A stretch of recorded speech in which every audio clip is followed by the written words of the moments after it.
여러분 안녕하십니까? 자, 이번 시간은 2026 경찰 공무원 승진시험 대비 형사소송법 실전 모의고사. 자, 그 두 번째 시간을 갖도록 하겠습니다. 자, 그러면 이제 두 번째 문제도 한번 들어가 보도록 하죠. 자, 이제 풀다 보면 그렇게 어렵지 않아요. 여러분들이 충분하게 이제 어느 정도 기본 기억을 갖고 있으면 다 풀면서 이해할 수가 있습니다.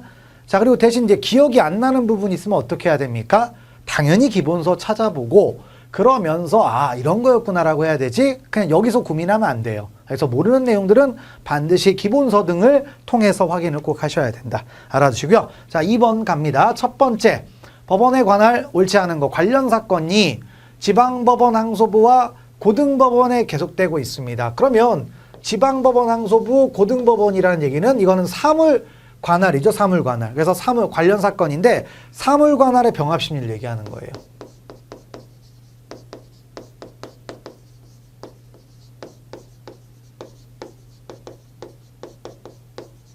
사물 관할의 병합 심리인데 그러면 이제 관련 사건이니까 묶어야 될 거 아니에요? 그럼 어떻게 됩니까? 우리가 1심일 때는 합의부에서 묶어요. 합의부가 병합 심리 할 수 있죠. 그 다음에 2심은 어떻게 됩니까? 그대로 하나 올라가 보면 어떻게 됩니까? 고등법원이 병합 심리 할 수 있는 거죠. 이렇게 되어 있습니다. 그래서 검사, 공통된 이건 토지 관할의 병합 심리일 때 이렇게 나오는 거고, 요일 때는 사물 관할의 병합 심리니까 합의부, 1심일 때는 합의부, 2심일 때는 고등법원이 병합 심리할 수 있습니다. 그래서 틀렸다. 그렇죠? 그래서 1번이 틀렸네요. 넘어가시고 2번 보겠습니다. 항소심에서 공소장 변경에 의하여 단독 판사 관할 사건이 합의부 관할 사건으로 변경된 경우에는 단독에서 뭘로 갔어요? 합의부로 바뀌었죠. 그러면 이제 필요적 이송이 되는 겁니다. 합의부로 필요적 이송. 항소심이니까 고등법원이죠. 고등법원으로 필요적 이송이죠.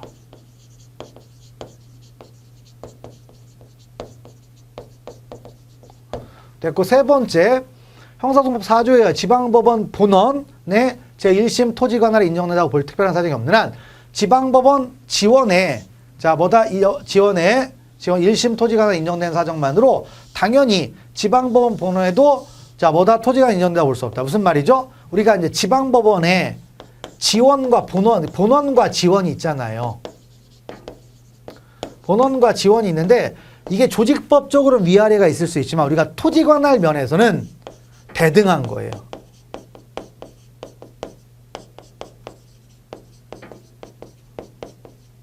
자, 조직법적으로는 상하가 있겠지만 토지관할적으로는 대등합니다. 그러니까 지방법원 지원의 관할권이 있는데 그걸 지방법원 본원에서 재판할 수 못한다 이겁니다.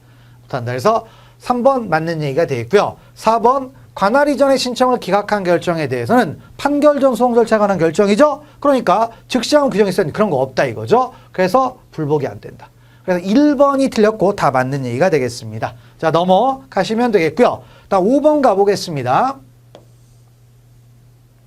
자, 다음 중 위법한 함정수사에 해당하는 거 있네요. 자, 그럼 첫 번째, 이미 범행을 저지른 피고인을 검거하기 위하여 수사기관이 정보원을 이용하여 피고인을 검거 장소로 유인합니다. 이런 건 유인잠복감시라고 실무적으로 하잖아요. 이거 위법 아닙니다. 이런 거 당연히 할 수 있죠. 검거 기법이에요. 됐고, 두 번째 가보시면 게임장 운영자인 피고인이 게임장에 잠복 근무 중인 경찰관으로부터 환전. 있죠, 환전. 자, 그래서 환전 요구를 받고 거절했으면 지속적인 요구 어쩔 수 없이 했다. 그러면 요건 좀 심해요. 그래서 사행행위를 조장하는 건 괜찮은데 환전까지는 이건 범유발행입니다. 그래서 이거는 위법한 함정수사가 됩니다. 자, 그래서 요게 답이 되겠죠. 그 다음에 3번 가보시면 3번 길게 읽어봅시다. A는 수사기관의 정보원 B와 협력하여 피고인에게 10여 차례에 걸쳐 아는 여자가 필로폰을 구입하여 다려고 하니 구해달라는 부탁을 하고 결국 이를 승낙한 피고인으로 하여금 소개시켜 쭉 해가지고 포상금액 등에서 사적. 그래서 뭡니까? 포인트는 이거네요.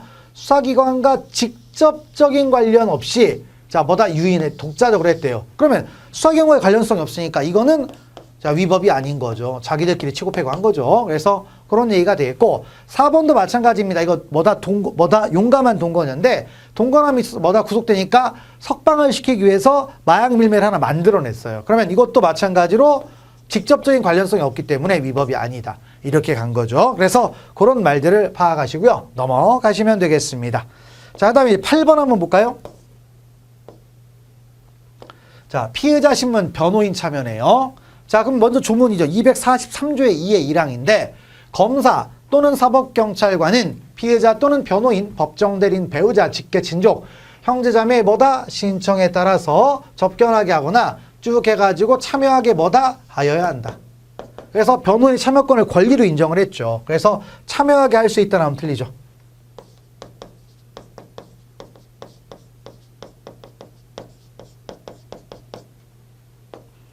자, 그래서 1번 맞고요. 2번 변호인이 피해자 신문에 자유롭게 참여할 수 있는 권리는 피해자가 가지는 변호인의 조력을 받을 권리를 실질적으로 실현하는 수단이라고 할 수 있으므로 자, 뭐가 된다? 헌법상 기본권인 변호인의 변호권으로서 보호 대상이 된다. 맞는 말입니다. 그러니까 이렇게 인정한 거는 바로 이제 법치국가 원리 때문에 만들어졌고 그러니까 뭐다? 헌법상 기본권까지 인정이 된 거죠.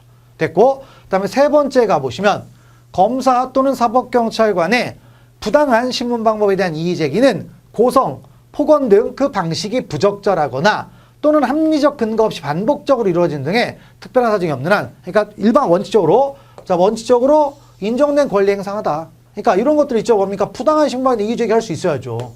그러니까 신문을 방해하는 행위를 볼 수 없다. 근데 반복적으로 한다 그럼 방해가 될 수 있다는 거죠.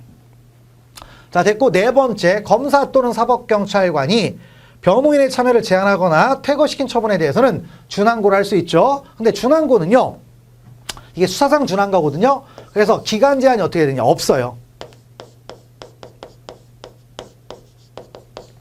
7일 아닙니다. 417조는 그러니까 법원 뭐 416조의 준항고는 7일이 되는데 417조의 준항고는 기간 제한이었고 준항고의 이익이 있는 한 언제든지 할 수 있어요.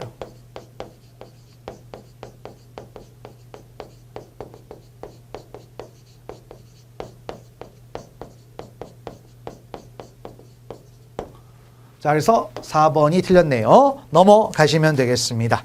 자, 그 다음에 11번째로 가보겠습니다. 체포 구속적부 심사 적절하지 않은 것 있네요. 첫 번째, 일단 체포되거나 구속된 사람은 적부심을 청구하는데 문제는 체포가 뭐가 있죠? 영장의한 체포, 긴급체포, 현행범 체포. 그럼 다시 또 줄이면 영장의한 체포와 영장에 의하지 아니한 체포가 있잖아요. 다 들어갑니다. 그래서 여기 체포는 모든 체포입니다. 그래서 긴급체포 등 영장에 의하지 아니하고 체포된 피의자의 경우에도 적부심 청구권이 있다 없다? 있다라는 거죠.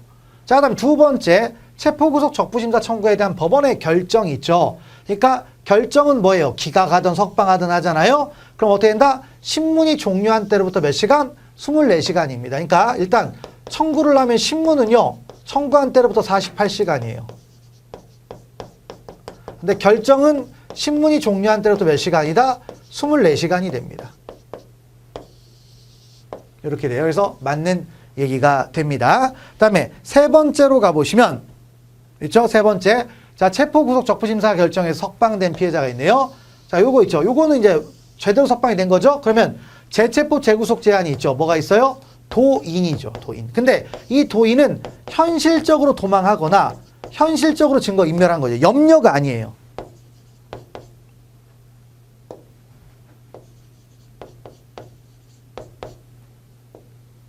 현실적으로 하는 거죠. 근데 자, 읽어보면 도망한 때, 죄증을 인멸할 염려가 있다고 믿을 만한 충분한 때 막 쭉 나오죠. 그럼 요거는 사유가 엉터리네요. 자, 뭐가 된다? 조건을 위반한 때 있죠. 요거는 보증금 납입 조건을 석방해요.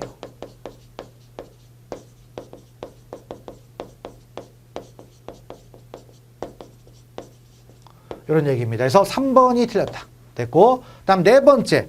자, 구속된 피해자로부터 구속적부심사 청구를 받은 법원이 피해자의 출석을 보증할 만한 보증금의 납입을 조건으로 석방을 하여 석방을 제한하는 경우에 주거의 제한 이런 것들 있죠. 조건 부과할 수가 있습니다. 그래서 왜냐하면 도조인 불출석이잖아요. 그래서 보증금 납입 조건은 석방, 재체포, 재구속은 바로 도조인 불출석이라고 해서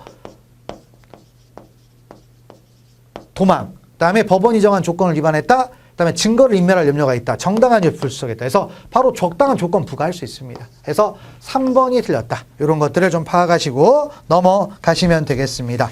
자, 그 다음에 14번째로 한번 가보겠습니다. 자, 압수수색에 관한 설명. 이것도 되게 길죠. 전자정보 있죠. 쭉 무관정보 있죠. 뭐 이런 것들이 있네요.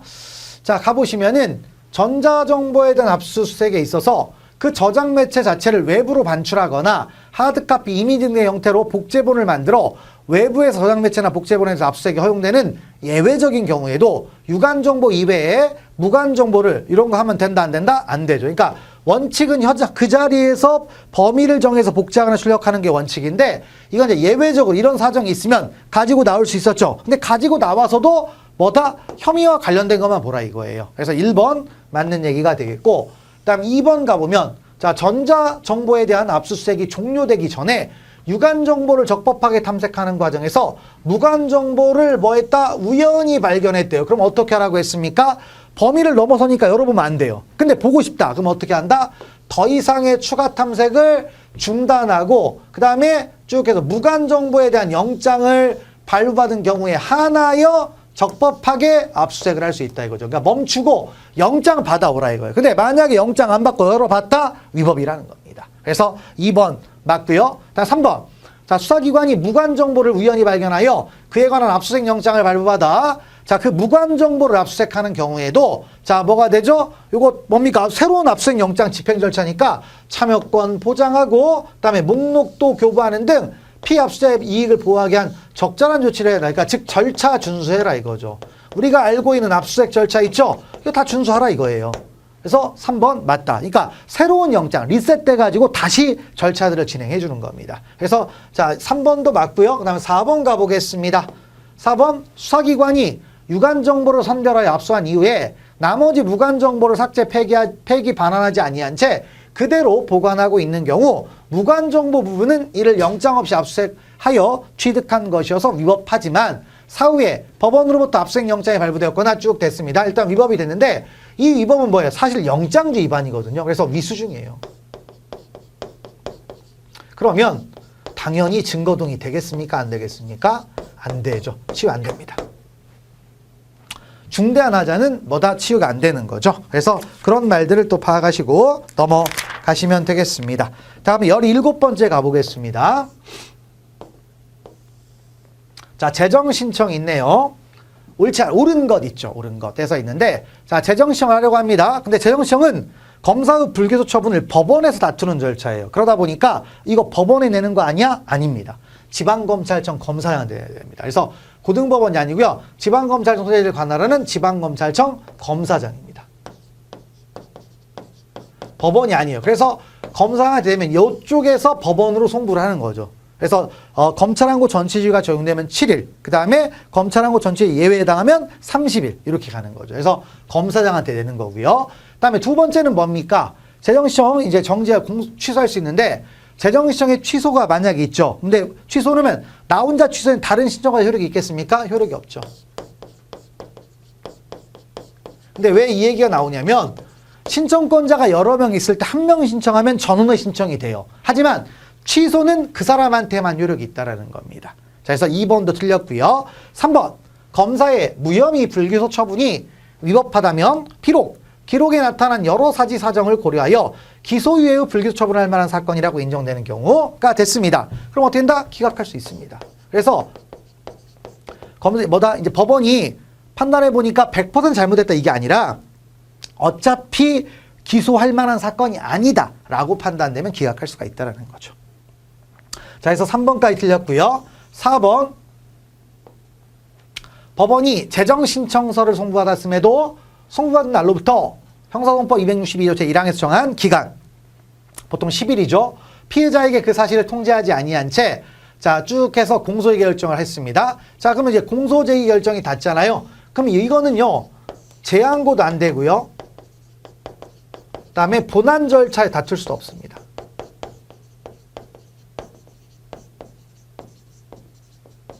끝나는 거예요. 그러니까 공소제기 결정은 일체의 불복을 허용하지 않는다라는 게 우리 판례의 태도라고 할 수가 있죠. 그래서 그 부분. 근데 대신 기각 결정은요, 재항고가 되죠.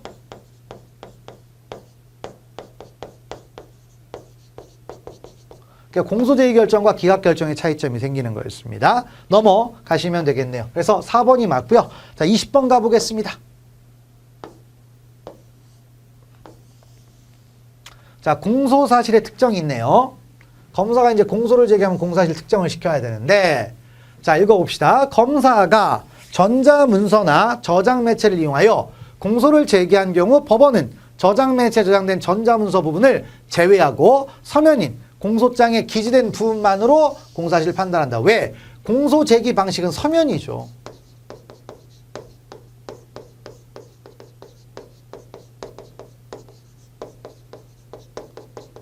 서면주의고요. 예외 없어요. 그러니까 전자문서 부분은 잘못 들어온 거죠. 근데 그거 빼고 얘기하라 이거예요. 그래서 1번, 그래서 만일 그 기재 내용만으로는 공소사실이 특정되지 않은 부분이 있다면 검사에게 특정을 요구해야 하고, 그런데 특정하지 않았다 그러면 그 부분에서 아예 기각할 수밖에 없다라는 겁니다. 그러니까 요거 빼고 서면만 가지고 보자라는 겁니다. 그래서 1번 맞는 얘기가 되겠고요. 그다음 2번 가보면, 자, 이제 양벌 규정을 적용하여 법인 또는 개인에 대하여 공소를 제기하는 경우 그 공소사실에는 법인 또는 개인의 업무에 관하여 종업원의 법률 위반 행위를 방지하지 못한 귀책 사유가 있는지 여부를 판단할 수 있는 내용을 구체적으로 특정하여 기재해야 된다 있는데, 꼭 그 정도까지는 아니라는 겁니다.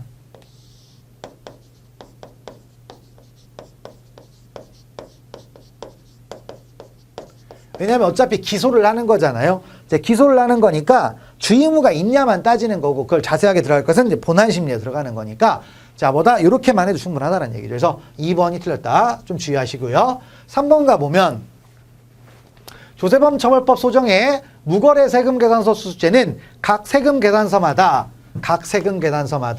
하나의 죄가 성립한다. 이런 얘기입니다. 자, 그러면 이제 쭉 해가지고 각 세금 계산서마다 공가의 공짜에 기재해야 개개의 범죄가 특정될 수 있고, 총 몇 이런 거 갖고 안 된다. 무슨 말이냐? 경합범이라는 거예요.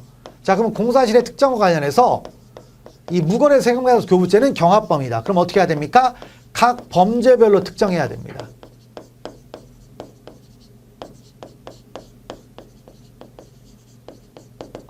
각 범죄별로. 그래서 3번까지 맞다. 2번 틀렸고, 그 다음에 4번, 피고인은 마약류 취급자가 아님에도 불구하고 2010년 2월 초순경부터 2010년 4월 18일경 사이에 진주시 이하 불상지에서 향정신성 의약품 및 메스암페타민 0.03g을 생수에 타서 마시거나 일회용 주사기를 이용하여 이를 투약하였다는 사실을 공소를 제기했다. 자, 그러면 특정되었다고 할 수 없다 있는데, 판례가 뭐 일단 이렇게 마약류 취급자가 아니고, 그다음에 너무 길어요. 쭉 해가지고 상당히 길죠. 그리고 이걸 뭐 다 보완할 만한 다른 내용이 없다 이거예요. 그래서 특정되었다고 할 수 없다. 뭐 이렇게 본 겁니다. 그래서 보시고, 그러니까 여기에 명확하게 있기 때문에 뭐 일단 이렇게 됐다라는 걸 파악하시고 넘어가시면 되겠네요. 자, 그다음 23번 가보겠습니다. 불출석 재판 있네요. 원래 피고인의 출정은 공판 개정 요건인데 우리 형사소송법은 다양한 불출석 심판의 예외를 인정하고 있죠. 자, 그래서 내용 들어가는데 첫 번째부터 피고인이 재판권이 미치지 아니하는 외국에 있습니다. 그럼 일단 송달을 내야 되는데 일반 송달보다는 더 길어야 될 거 아니에요. 그래서 쭉 해서 첫 공시송달은 실시한 날로부터 얼마 2월이 지나야 된다. 그러니까 일반적인 공시송달은 2주거든요. 근데 이제 외국에 있으면, 자, 어디 외국에 있으면 2개월이 지나야 효력이 발생한다고. 좀 길게 주자 이거죠. 그래서 1번 맞는 얘기가 되겠고 넘어가시면 되겠죠. 그 다음에 2번, 공시송달의 방법으로 소환한 피고인이 불출석하는 경우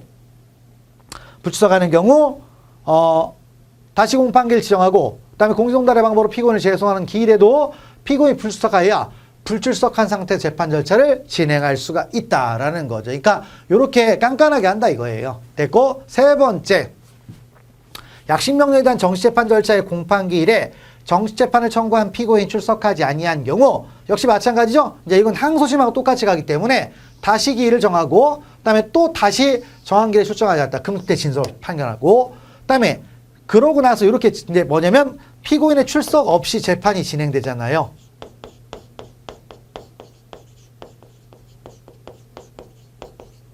근데 여기서 피고인이 불출석했어요. 그럼 이게 왜 의미가 있냐면 요때 증거 동의가 간주되죠. 거기까지 이어서 생각하시면 좋겠습니다. 그래서 3번까지 보셨고요.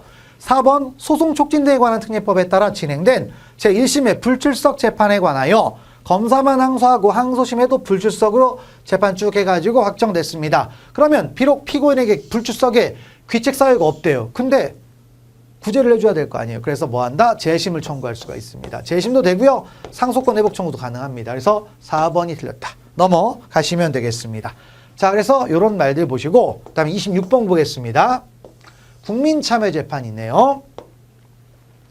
첫 번째 내용을 보면 법원은 배심원의 결혼 등에 대하여 자 대비해서 5인 이내의 예비배심원 이런 거 만드는 거죠. 그 다음에 두 번째 법원은 공판정에서의 심리를 속기사로 하여금 속기하게 하거나 녹음장치 또는 영상 녹화 장치를 사용하여 녹음 또는 영상 녹화할 수 있다 했는데 그게 아니고요. 하여야 한다. 의무예요. 이 과정을 기록을 하라는 거죠. 그래서 2번 틀렸다.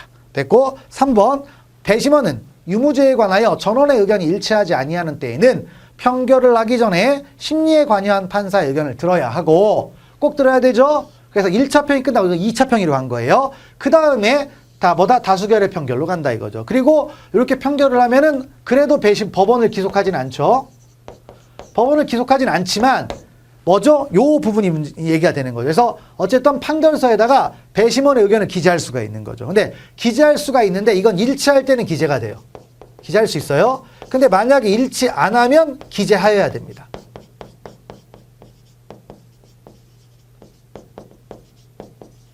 이렇게 가게 돼 있다. 그래서 일단 2번이 틀렸다. 넘어가시면 되겠습니다. 다음 29번 가보겠습니다.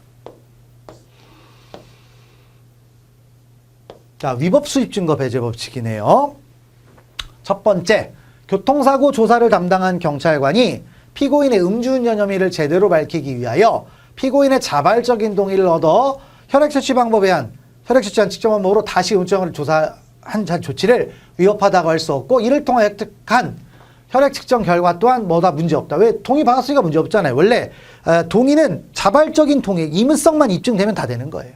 됐고 그 다음에 두 번째, 범죄의 피해자인 검사가 그 사건의 수사에 관여하거나 압수, 수색영장의 집행에 참여한 검사가 다시 수사에 관여했다면 위법이냐? 아니죠. 위법 아닙니다. 검사 동일체 있잖아요. 그러니까 이런 것도 문제가 되진 않는다라는 겁니다. 자, 됐고 세 번째 가보겠습니다. 검찰관이 피고인을 뇌물수수 혐의로 기소한 후 형사사법 공조절차를 거치지 아니한 채 과테말라 공화국에 현지 출장하여 그곳 호텔에서 뇌물공여자를 상대로 참고인 진술서를 작성한 경우 피고인에 대한 국내 형사소송 절차에서 위와 같은 사유로 인하여 위법수입증거 배제 법칙이 적용된다고 할 수 없다. 그래서 자 외국의 현지 출장에 조사하면 위법입니까? 아니죠. 그래서 맞는 얘기가 되겠고 근데 이제 문제는 뭐가 돼요? 여기서 뭐가 만들어집니까? 참고인 진술주소가 만들어지는데 판례는 여기서 뭐가 됐다? 바로 특신 상태가 증명이 안 됐다.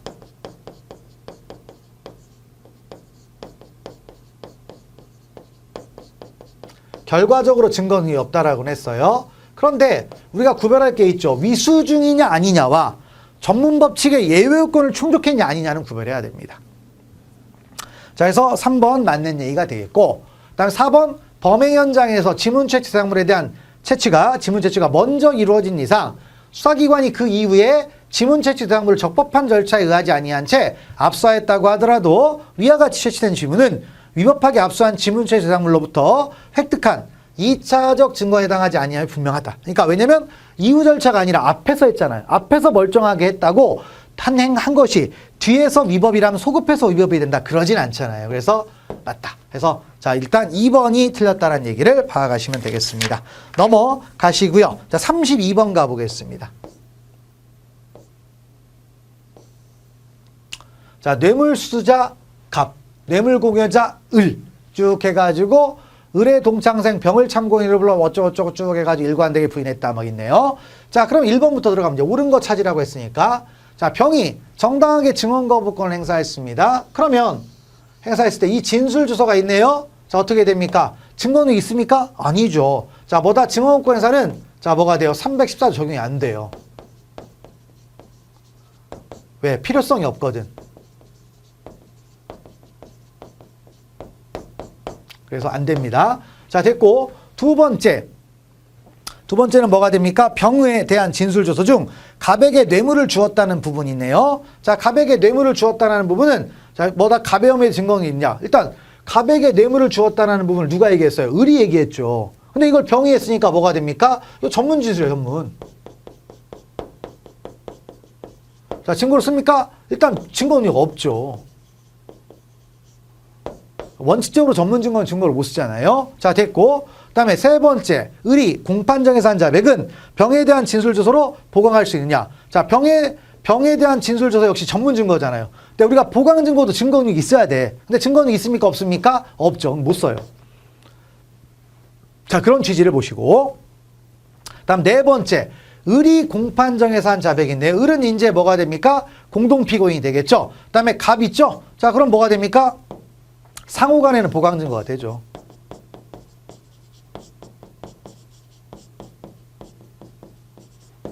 상호간 보강 증거가 됩니다. 그래서 그런 말들을 보시고 넘어가시면 되겠습니다. 자, 그 다음에 35번 한번 보겠습니다. 자, 불이익 변경금지 원칙 있네요. 첫 번째, 성폭력 치료 프로그램 이수 명령은 범죄인에 대한 사회 내 처우의 유형으로서 형벌 그 자체가 아니라 보완 처분의 성격을 가지는 것이지만 성폭력 치료 프로그램의 의무적 이수를 받도록 함으로써 제한하는 것이나 일종의 이제 어쨌든 이제 이런 거에 불이익을 주면 안 된다는 얘기죠. 그래서 이게 뭐 들어가 있는데 불이익 변경은 사실 상관없고 일단 그래서 뭐냐면 주형을 그대로 동일하게 놔두고 성폭력 프로그램 치료 프로그램 이수 명령 기간을 늘려요. 그러면 불이익 변경금지 원칙에 위배된다는 얘기입니다. 자, 됐고 두 번째, 법원이 유죄 판결을 선고하면서 신상정보 제출 의무 등의 고지를 누락했습니다. 자, 그 다음에 상급시 법원에서 신상정보 제출 의무 등을 새로 고지했습니다. 그럼 불리하게 변경하냐? 그거 아니라는 거예요. 왜냐? 형벌이 아니다 이거. 신상정보 제출 의무는 형벌이 아니다. 그러니까 불이익한 변경 아니다라는 거죠. 됐고 그 다음에 세 번째로 가보시면 피고인만이 상고한 사건에서 자, 불이익 변경 금지 원칙에 따라 원심보다 형을 피고인에게 불리하게 변경할 수 없도록 한 이상 등록 정보의 공개 명령, 고지 명령하여야 함에도 불구하고 원심이 쭉 해서 잘못은 파기할 자유가 되지 못한다라는 거죠. 그래서 그 부분, 그러니까 어떻게 됩니까? 불리한 형벌만 안 하면 되는 거죠. 됐고 넘어가시고 취업 제한 명령이 있는데 더 긴 이러면 뭐가 된다? 불리해진다라는 거죠. 먹고 살기 힘들어지니까. 뭐 그런 말들을 봐가시고 넘기시면 되겠습니다. 자, 그래서 쭉쭉 읽어보시고요. 그 다음에 38번 가보겠습니다. 소년보호사건이네요. 옳지 않은 거. 보호사건. 그래서 보호처분에 해당하는 사유가 있는 거죠. 자, 일단 읽어보시면 소년보 판사, 가정법원 판사를 얘기합니다.